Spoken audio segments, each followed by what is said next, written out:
Well, hello again, everyone, and welcome to another edition of SAT Sports with yours truly, Marcus.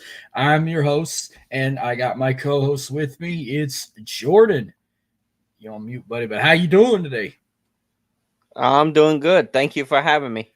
Oh yeah, it's been a while. I'm still waiting for Freddie to come back. I think he's coming. It's got to be next week. He's coming because he said he was going to be back for the draft, and the NFL draft is next week. So I Yeah. haven't heard from him lately, but he said he was going to be back in time for it. So, and I've been doing a lot by myself lately, and it's a lot to like talk to yourself or to a camera with people watching, and you're just out of breath, and you don't get a breather, and you let other people have a chance to talk. But it was going to be a fun one. I know you're feeling good because this past weekend, what a race that was! It was the Auto Trader EchoPark Automotive 400 in Fort Worth at Texas Motor Speedway, and another win for Hendrick Motorsports. And finally, I can't remember when was the last time your favorite driver, Chase Elliott, who drives the number 9 Napa car, won a big race like this. I think they said 2 years. Yeah, it's been a while since he won one. It was a close one. Because that's all I've been seeing. It's people like, oh, it's about damn time he won a race, and I'm like, damn, when was the last time Chase Elliott even won? But hell, it was a good night for Hendrick. I mean, stage one went to his teammate Kyle Larson. Took stage one. Stage two went to Ross Chastain or Chastain, however you say his last name, and of course the Yeah. winner went to Chase Elliott. He came in first place. Brad Keselowski came in second, and William Byron finished third. But two guys from Hendricks in the top three, so that was a hell of a race. I was waiting for it to finish, but they went into overtime. A bunch of damn yellow flags coming with just 2 laps left to go, and everyone thought Dylan's boy was gonna win it. The one who drives I think it was the alley car, maybe I don't remember what car it was, but it wrecked when they made the turn. Yeah. That was insane. I felt Dylan betted on him or something, but that was a hell of a race. So, have you always been a fan of Chase Elliott, or do you have any other favorite drivers? No, I've just been a fan of him. Yeah. Now, what do you think about his teammates? Like, you got Kyle Larson, William Byron, Alex Bowman. That Hendrick team right there.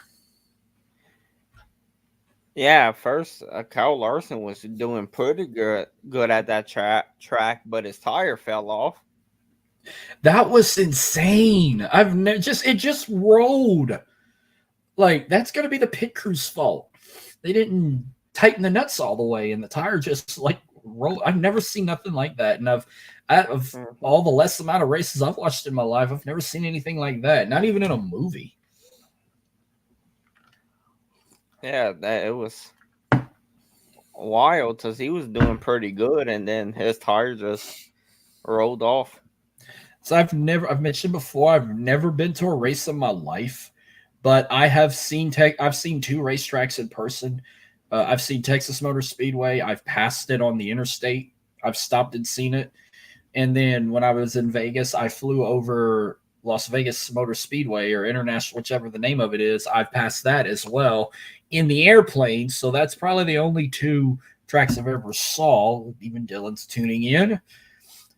But give me five racetracks you would love to visit. Well,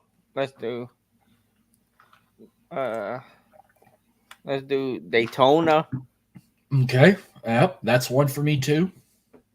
Talladega, where they at this weekend. Talladega. Uh, let's do Texas. Texas for you. Since I've been there, I'll throw in Indianapolis, the Indy 500. I'd like to go in whatever that's. Hang on, I got the list right here of the name of the tracks, but Yeah,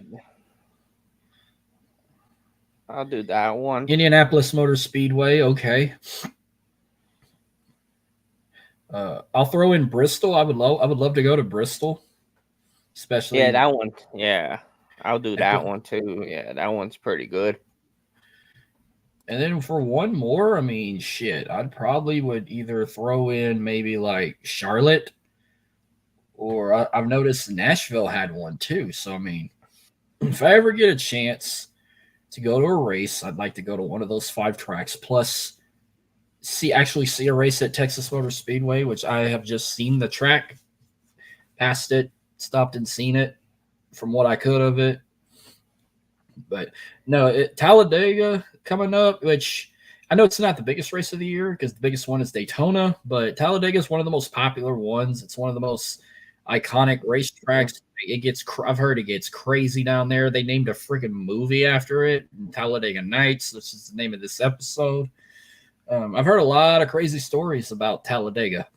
How you might see nudity, you might see some crazy rednecks, you might see some inbred shit. I mean, it's great. I'd like to just check it out. Like, if I can only go to one track and see a race, I'd go to Talladega, and that's what's going down this weekend. The Geico 500, perfect name for like is some of these other races they've had in the last few weeks, like the Food City 500, the Cookout 400, the Toyota Owners 400. I mean, they got some weird race names, but Geico 500, that's perfect for Talladega. Perfect corporate race name. Yeah, it can get wild. It can get wild there. I have friends of our family that are big NASCAR fans, and they go to 2 races a year. They go to Talladega every year, and then for a second race, they would travel around the country. They've been to Indianapolis, they've been to Bristol, they've been to Daytona, they've been to Fort Worth, Vegas, they've been to Dover, they've been to Charlotte, they've been to one more. I think they went to one. Oh, shit, which one was it? Looking at the list here, I think they also went to the one in oh shit, maybe not at maybe it was either Darlington or Atlanta. It was probably Atlanta. They don't really go up north a lot. Oh, yeah, another comment coming in. How you doing, Miss Kim? So yeah, that's gonna be a fun one. I'm looking forward to it. I'm gonna have this on again. I just put it on for the episode. This is the first time I took it out the package. Shout out to my auditor who went to the race this past weekend and got me my William Byron shit. This shit was $88 altogether.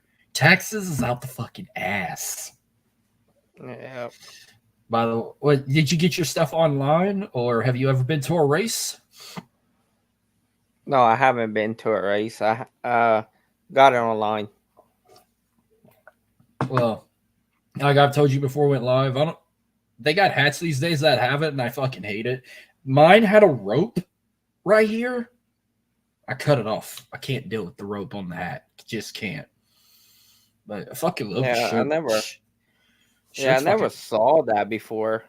A rope on the hat. I've seen them on classic little hats, but they say it's a way to keep the like wind from like blowing it off your head, which I just don't like the look of it. Yeah. Plus, it's a mesh hat. I mean, it's a snapback mesh hat. It's not a one size fit all. I fucking love this shirt. It looked like it would glow in the dark, but unfortunately, it don't. But yeah, love my shit. Since our drivers are teammates, hell, maybe next time I want to buy another driver merch, I'm gonna have to get some Chase Elliott merch because I like Napa. We used to have a Napa in my hometown, but it turned into a Car Quest. Napa know-hows. So, what other kind of like cars does he drive? Like, William Byron's known for driving the Raptor, Camaro, but you've seen it in different colors. You've seen it like in white or black or that carbon color with the bright green or the highlighted green. He also got the Liberty University car because he's a big supporter of Liberty. He's also got some other. There's another one. I think it's Alley that he's got also in his car. Like he's got different corporate sponsors. No, not Alley. Yeah. That's Axalta, however you say that. Axalta. Yeah. Al Dali car is actually Johnson's car. Not Johnson. Yeah, Johnson's car. Whoever he is. Must be a former team member. But What else does Chase Elliott drive besides the number 9 Napa car? Or he was in the Hooters car this past weekend. Oh yeah, that's right. He drives Hooters, Napa. Uh, I mean, if I can just go back through the mist of time, I always remember, like Jeff Gordon. He was known for driving the Outpoint car. That at one point he had the Army National Guard car. He had Hunt Brothers Pizza, which who doesn't love Hunt Brothers Pizza? Dale Jr. was known for Budweiser. What else did Dale Jr. drive? That was number 8. Like I only remembered the Budweiser car. But anyhow, yeah, I'm trying to. Yeah. The only other drivers I always remember Carl Edwards, because remember he came to Lafayette for WWE Raw. He was the guest host, and he had the Aflac car, the number 99 Ford Focus Aflac, and he pulled up in it. I always remember that. Who drove the Eminem car again? I'm asking. I figured you might remember certain drivers. You remember who drove the Eminem car? If not, I can look it up on my phone. Was it Kyle Busch? Maybe. Let me see. He drove that. He drove that car.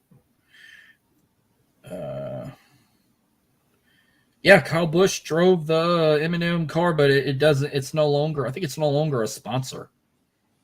Kyle Busch don't drive the Eminem car no more. That's no longer a thing. No. I remember. Tony Stewart was the one that drove the Home Depot car, which I did like that one in the past. Which there's I'm trying to think of other drivers that I've heard in the past that people are like, oh, don't follow him or don't like him.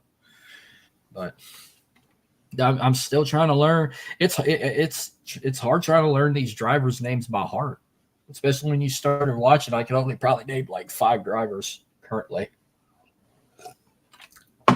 But I think that's all I got on the NASCAR talk. We do got a lot of sports we could talk about, so I'll kind of let you lead the charge here. Do you want to go with Major League Baseball, the NBA play-in tournament, the NHL, MLS, or the WNBA, or the UFL? Let's go. I guess we can go NBA. All right. We can start with the NBA real quick. We got the play-in tournament going on right now. It started yesterday. Not a good day for the Pelicans. I just don't know why they can't beat LeBron and the Lakers. That's back-to-back losses. Now the Lakers are in. They got the 7th seed. They're going to play the Denver Nuggets later in the postseason. Now it's do or die. They're going to play the Sacramento Kings for that 8th seed, and the winner will play the Thunder on Sunday. The Warriors got eliminated last night, 118-94 against the Kings. The same fate goes on tonight. I know they got Heat and the Sixers. They got a tie game right now. The winner of that one gets plays the number 2 seed. The other one will have to play for 8th seed. And then the Hawks Bulls, it's winner go home in that one. It pissed me off. And now that Zion Williamson is hurt again, now it's a hamstring issue. I don't like our chances. I know we're undefeated against the Kings this season, but I don't know. I think it's over for them, and it pisses me off to say that. Yeah, no lie. Yeah, I watched the game last night. It was it was close, but after he got hurt, then I watched some of it, but it was pissing me off. I was watching NXT, and I was getting ready to watch Dark Side of the Ring, and sure enough, I saw Anthony Davis was on the foul line, and I'm like, yep, it's over. He makes majority of his free throw shots, and they freaking foul ruined the game for him. I don't like their chances. It's gonna be hard and tough. Which right now I did pick the Miami Heat over the Sixers. It's still a tie game. They got 8:57 left to go. The Hawks and the Bulls. I think I got the Bulls winning that one. He got moving on to the play-in tournament out of the Hawks and the Bulls. I'm going to go with the Bulls. All righty. And then the play-in continues on Friday. You said Pelicans and the Kings play Friday night at 8:30 on TNT. Even though New Orleans is hosting it. That's a good sign. But I don't know. I think without Anthony Davis, fuck him. Without Zion Williamson, even if we got Brandon Ingram back, they still couldn't win. I think it's the end of the line, unfortunately, and it hurts my heart to say, but I think the Kings beat the Pelicans Friday night. If that's the case, do you think they should just get rid of Zion because he gets hurt all the time and find someone better to draft? Or you're just like, I'm tired of this, fuck it, just get rid of the whole franchise? Yeah, I don't know. Just, I guess just keep them. I guess. I mean, they had the chance to be in the playoffs. They lost 6 games in a row a couple of weeks ago, and they should have won the last game against the Lakers. The regular season matchup, they'd had a 6th seed, and they wouldn't have to worry about being in a play-in. Because now the whole talk is the Lakers are undefeated in the play-in. Every time they went in the play-in, they've never lost a game. They're undefeated. And it just sickens me to hear that. But the playoffs officially tip off Saturday, April 20th. Every game is a best-of-7 series. As of right now, we got the Magic and the Cavs tipping it off at noon on Saturday, April 20th. Then Suns and the Timberwolves at 2:30. The Knicks, their opponent hasn't been announced yet. And, of course, Lakers Nuggets at 7:30. That's just the first night. Out of those games, just tell me who you think it wins in how many games. So, Magic and the Cavs, who wins this series in how many games? I'm going to go the Cavs in 5. Me too. I like that. I will go with that too. I got the Cavs in 5. Suns and the Timberwolves. I'm going to go Timberwolves in 6. As much as I would love that, something tells me the Suns can pull it off. I could see the Suns winning it possibly 6, maybe 7 games. I don't know who the Knicks are going to play yet, but I will take the Knicks probably in a sweep. I got the Knicks winning in 4. I'm shocked to say they're the 2 seed, but Freddie told me how dominant this team has been.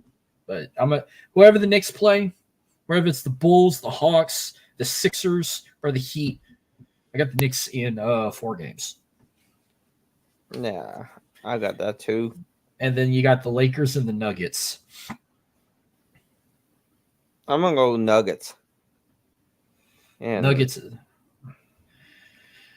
I'm going to say 7. They're going to do what they can to try and keep LeBron playing as much as he can. Yeah, that's what. Yeah, Nuggets they done it. Yeah. Nuggets in 7. All right, then Sunday, you start the second half. You got the Celtics playing one of the other East teams, Mavericks and the Clippers, Pacers and the Bucks, and then the winner of the Pelicans and the Kings will take on the Thunder. So, same thing with the Celtics. Whoever they play, it's a clean sweep. I got the Celtics in 4 games. Matter of fact, the Celtics are my pick to win the NBA Finals. Yeah, I got them to sweep too. This one will actually be fun. I'm going to watch all I can of it. Mavericks and the Clippers, that will be a fun series to watch. Yeah. I got the Mavericks. Okay, and how many games? I'll go 5. I'm going to go with the Clippers in 6. It's going to be a hell of a series there. Pacers and the Bucks. This looked like it could be good, but I don't know if it's going to be as good as people think. I got the Bucks winning in 5. Yeah, I can go with that. Now, when it comes down to this, they're talking about the Thunder. Even though they're the number 1 team in the West right now, they're saying they could get upset. Whoever they play, if it's the Pelicans and the Thunder, I could see the Thunder's going to win either way. But if they play the Pelicans, I could see them beating the Pels possibly in 5 or 6 games. If it's the Kings, I could see the Kings dragging it to 6 or 7 games. But either way, I got the Thunder winning. No upset. Yeah, I kind of have the Thunder like in 6 or 7. All right. Does it there. Now, no, I'm going to go to the NHL next. I'm only bringing up the standings. I don't know if it's all officially locked in, but what I'm looking at right here, it's looking like, yeah, it's officially locked in. They haven't released I don't think they released the bracket. You know what? Let me check. No, the brackets have, actually, yeah, they have been released. So, yeah, the last day of the regular season is going to be on April the 18th. Uh, they only announced the couple first round games, but right now, here's the following teams that made it to the postseason for the NHL. For the Eastern Conference in the Atlantic, the Panthers, the Bruins, the Maple Leafs, and the Lightning. In the Metropolitan Division, you have the Rangers, the Hurricanes, the Islanders, and the Capitals. In the Western Conference, you got in the Central, the Stars, the Jets, the Avalanche, and the Predators. And then finally in the Pacific, you got the Canucks, the Oilers, the Golden Knights, and the Kings, all in the postseason. And right now, the team with the best record in the NHL, I think it's the New York Rangers. The Rangers have the best record at 55-23. Okay. So I'm popping up. Let me see if I can get the bracket up.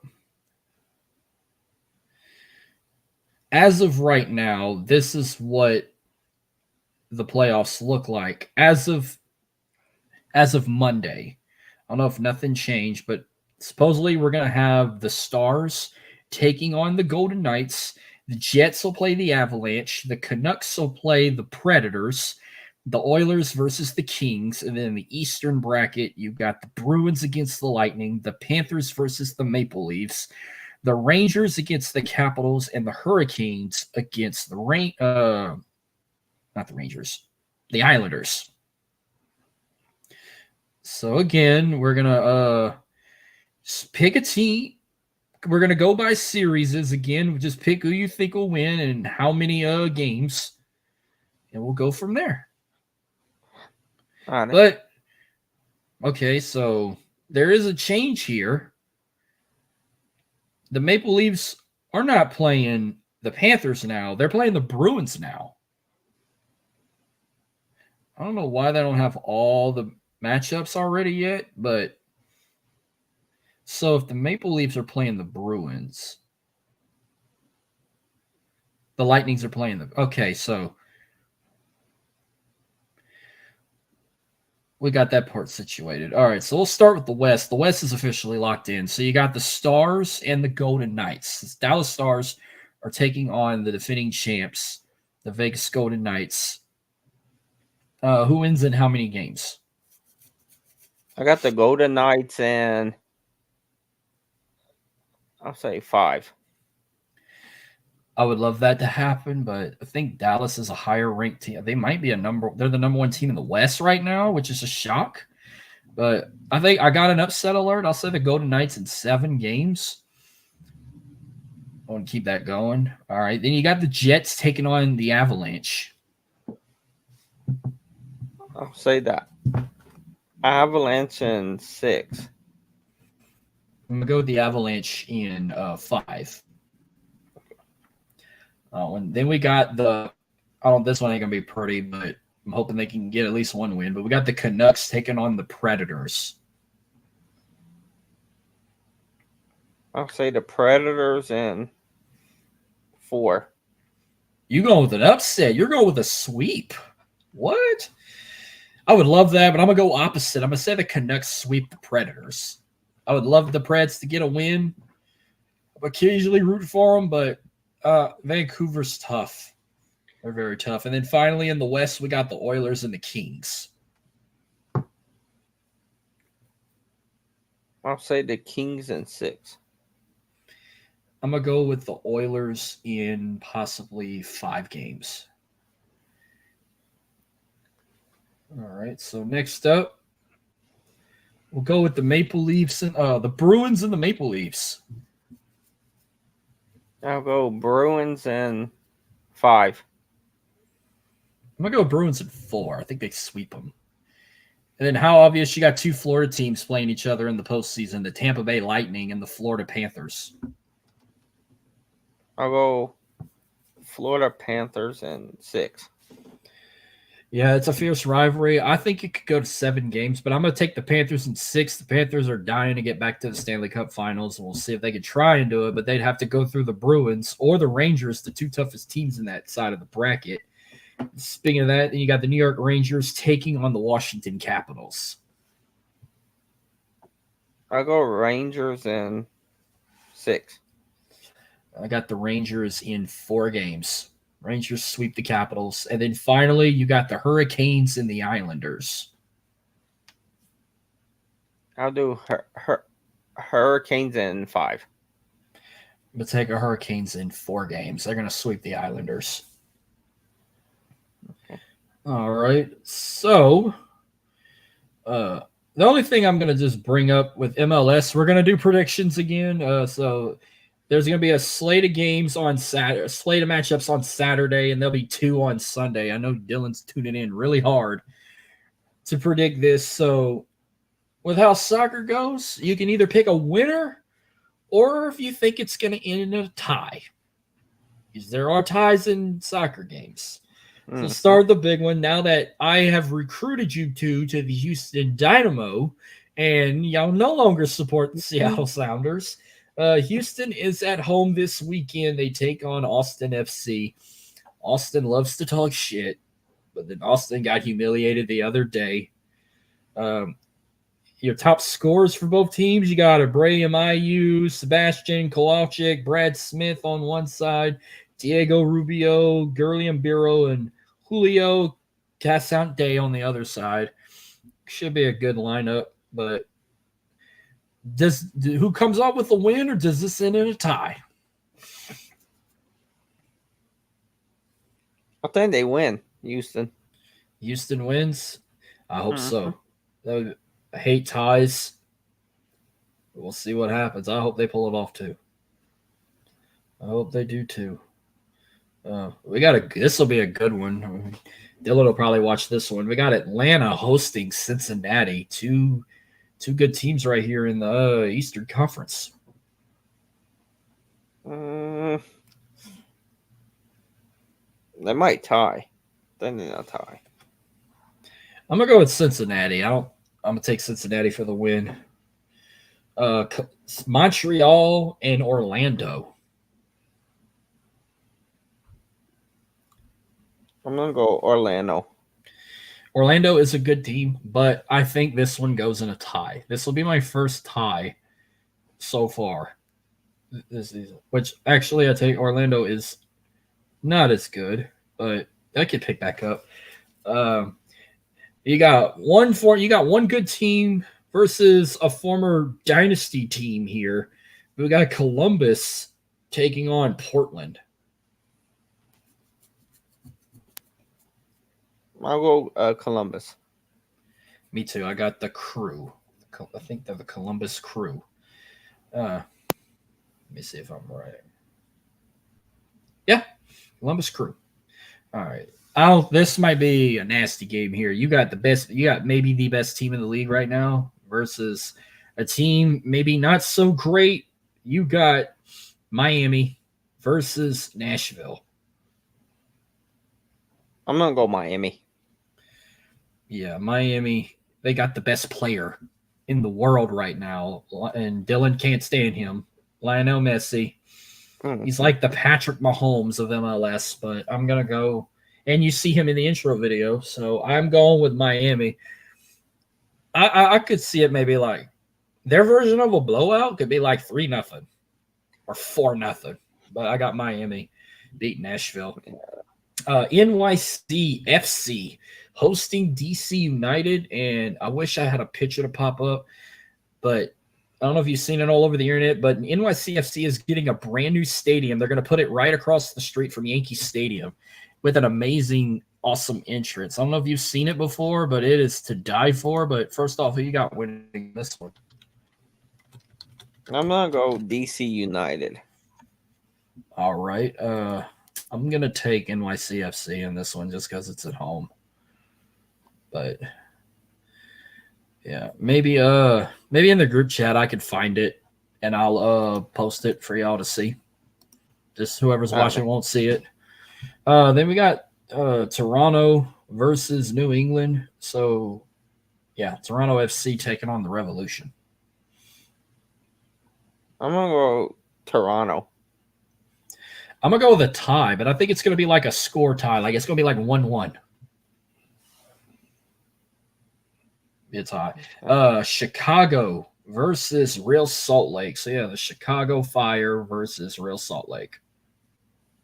I'm gonna go Salt Lake. Yeah, I've heard some good shit about Salt Lake. Like they are a really good team, and Chicago's not too good this year. So, but you never know. You can see upsets in soccer, but I'm gonna take Salt Lake in this one.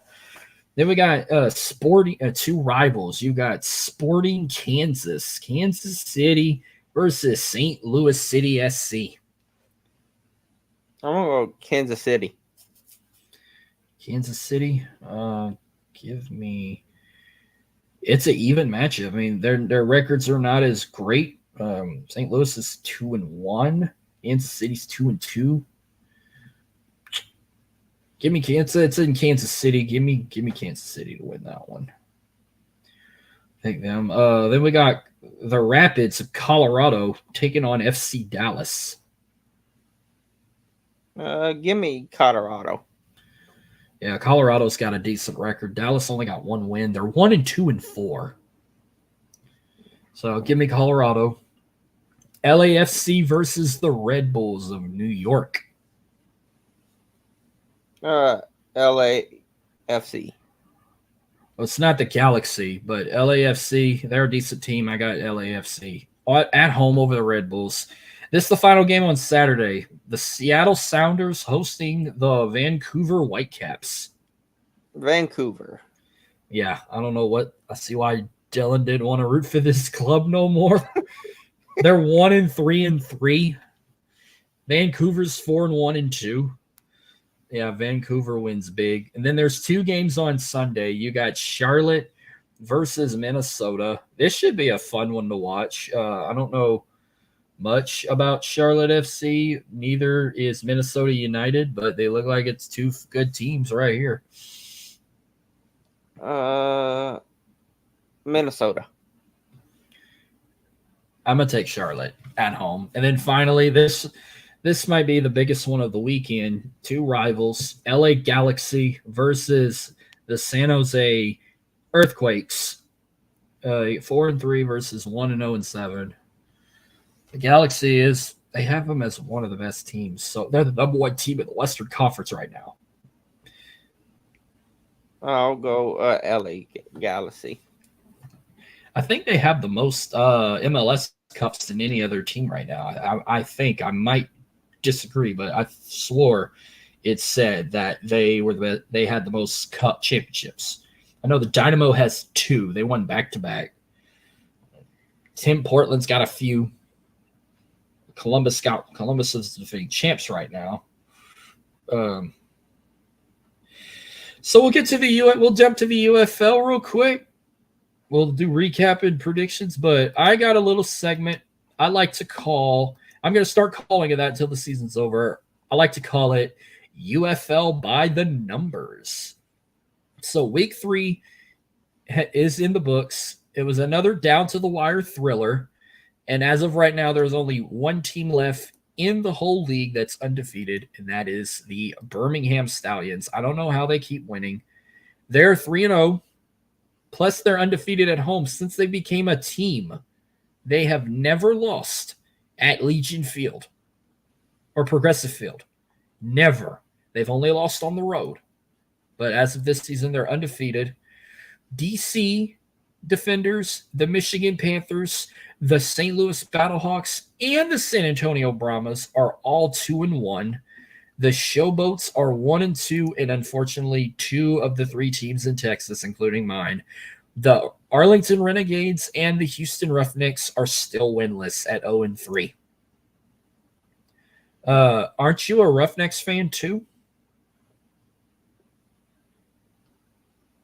Yeah. They suck ass. And it hurts to say that. It's like the only good team right now in that city is the Dynamo because the Astros suck. Yeah. This team sucks.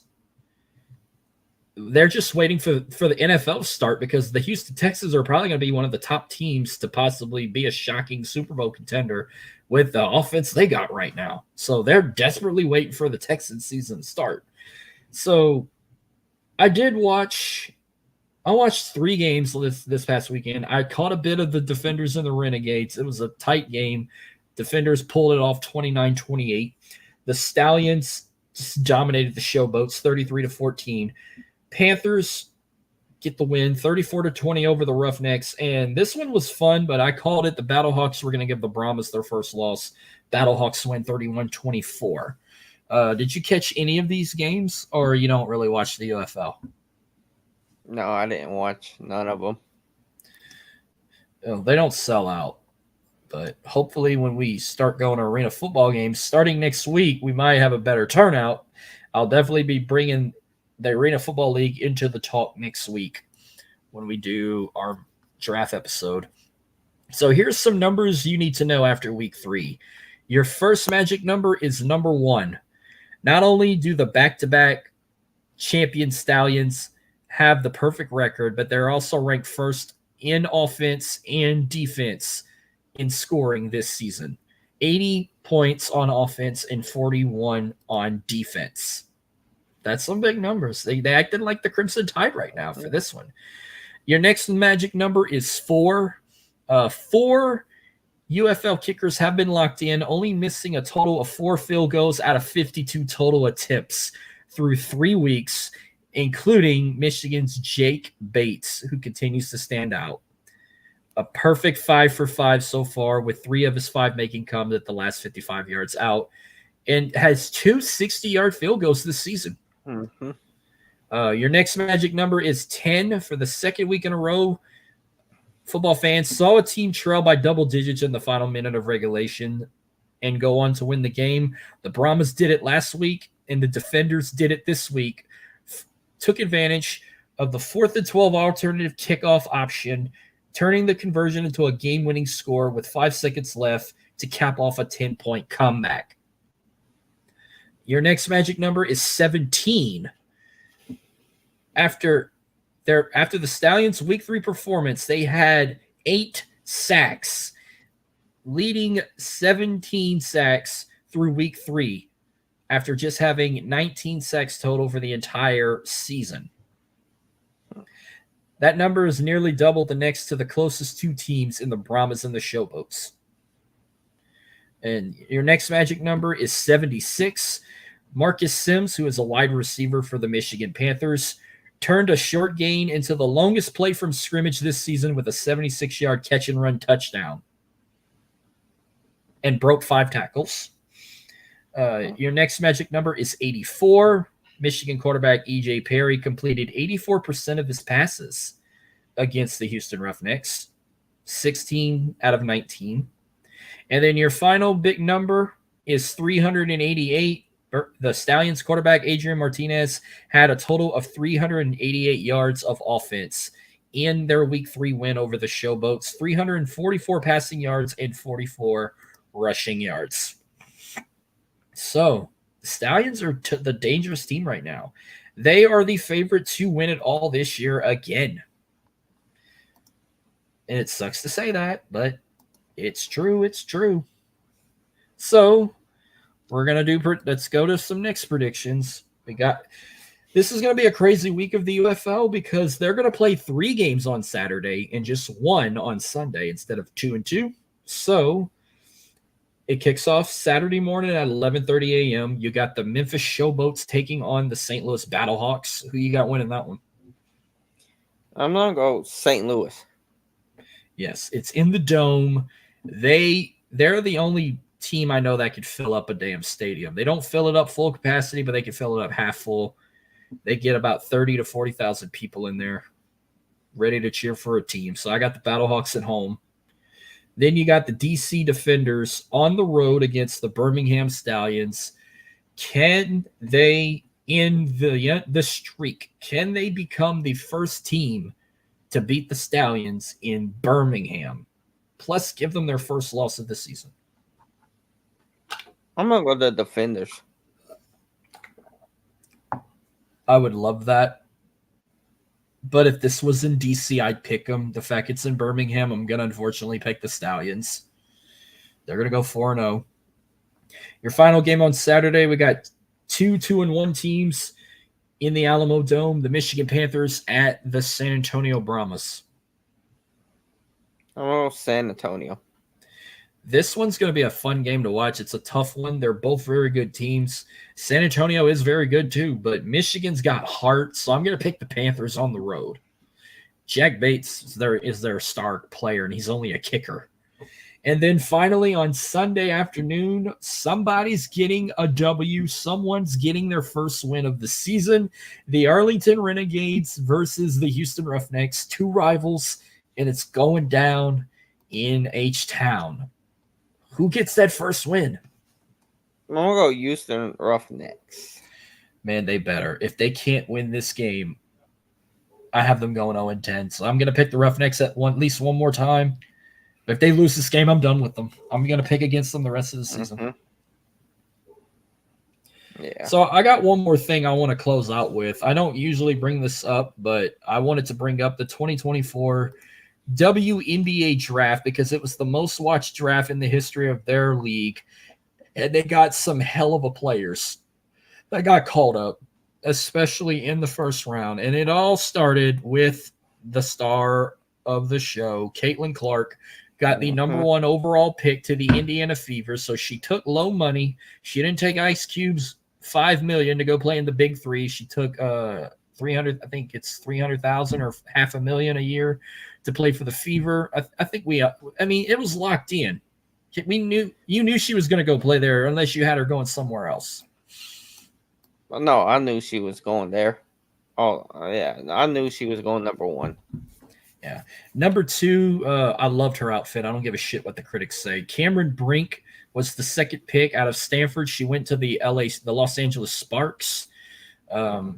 Camelia Cardoza, the national champion from South Carolina, she went to the Chicago Sky. And your fourth pick, Rakia Jackson from Tennessee, went to the Los Angeles Sparks. J.C. Sheldon went fifth out of Ohio State to the Dallas Wings. Your sixth pick, Aaliyah Edwards out of UConn, went to the Washington Mystics. This one surprised me with the seventh pick. Our Bayou Barbie, Angel Reese from LSU, also going to the Chicago Sky. I had a feeling she was going to go to the Lynx, but how crazy is it? Once rival competitors, now her and Cardoza are going to be teammates. That's a championship team right there. Yeah. I hope. Eighth pick, Alyssa Pili out of Utah, went to the Lynx. Ninth pick, Carla Leedy, if I said it right, she's from France. She went to the Dallas Wings. Leila Lacan at the 10th pick, also from France. She went to the Connecticut Sun. The 11th pick, Marquisha Davis out of Ole Miss. That's a tough bitch. She went to the New York Liberty. And finally, the 12th pick, Nayadu Puach from Australia. She went to the Atlanta Dream. That's just the first round. They did 3 rounds. I'm not going to go through the rest because Angel Reese was the only LSU Tiger that got drafted. So I'm happy for her. I think she's going to do good with the Sky. I'm not going to be a bandwagon because I don't really watch a lot of WNBA. I mostly have criticized it, but I will watch a few games this year. I will check out Angel Reese playing with Cardoza, but mark your calendars, folks, because June 1st, it's the Chicago Sky versus the Indiana Fever. Name anywhere else you could say I saw Angel Reese, Camelia Cardoza, and Caitlin Clark on the same court.